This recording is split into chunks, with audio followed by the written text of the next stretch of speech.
Hello guys, आज भने चाहिँ म चाहिँ कालिम्पोङको कुजे डाँडामा आएको छु। म चाहिँ यहाँनिर के भन्छ रुममा एकदमै एउटा बोरिङ फिल भइरहेको थियो है। कलेजबाट रुम गएर एकदमै बोरिङ फिल भइरहेको थियो। त्यही कारणले गर्दाखेरि अलिकति माइन्ड फ्रेसको लागि चाहिँ कुजे डाँडा आइरहेको छु र मसँग मेरो साथी पनि आएको छ, यो अगाडि गइरहेको छ हो।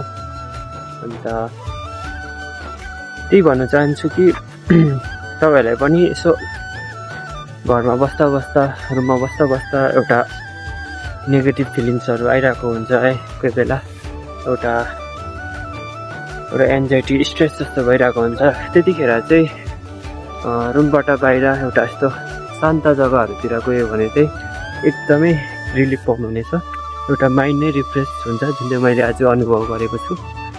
र त्यही भन्दैमा अन्तिमसँग जोडिदिनु भएकोमा एकदमै धन्यवाद।